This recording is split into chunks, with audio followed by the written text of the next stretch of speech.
국가 책임농정은 이재명 대통령이 후보 시절 밝힌 농업에 대한 소신입니다. 농업은 식량 안보를 책임지는 국가 전략 산업인 만큼 정부가 농가 경영 안정을 위해 책임을 다해야 한다는 의미인데요. 일부 농민단체들이 최근 이 같은 대통령의 농정 철학에 기대감을 나타내며 국가 책임농정 실현을 위한 4대 제안을 발표했습니다. 제안 내용엔 쌀 감산 정책을 중단하고 농지 공공성을 강화해야 한다는 내용이 포함됐습니다. 백초희 기자가 전해드립니다. 8개 농민단체들의 연대체인 국민과 함께하는 농민의 길이 12일 서울 용산구 대통령실 앞에서 기자회견을 열고 국가 책임 농정 실현을 위한 4대 제안을 발표했습니다. 회견에 참석한 하원호 농민의 길 상임대표는 전임 정부가 시행했던 농업 정책을 열거하며 조목조목 비판을 이어갔습니다.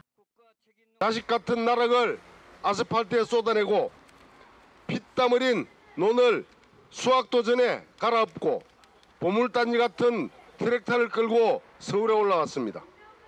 밥 한 공기 쌀값 300원 보장, 양곡관리법 전면 개정, 무차별 농산물 수입 저지 3년을 하루같이 싸웠습니다.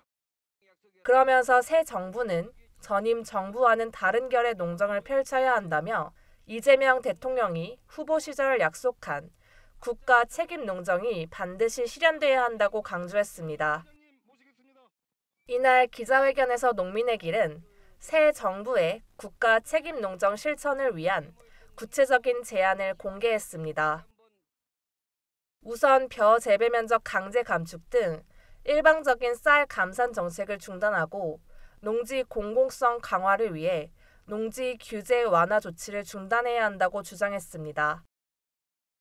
이어 양곡관리법 등 지난 정부의 거부권 행사로 폐기된 농업사법이 즉각 재추진돼야 한다고 목소리를 높였습니다.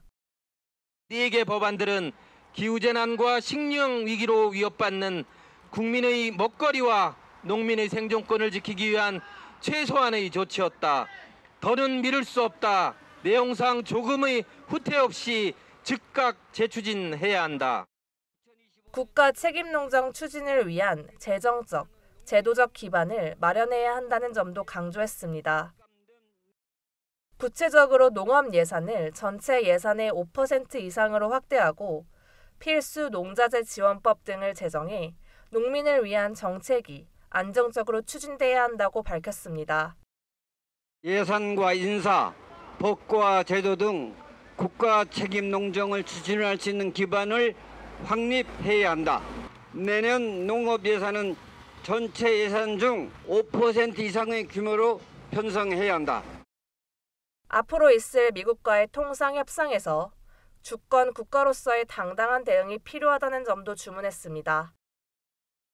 특히 낮은 관세로 쌀 수입 물량을 확대하거나 쇠고기 원령 제한 완화 등 식량 주권과 검역 주권을 훼손하는 협상은 결코 있어선 안 된다고 강조했습니다.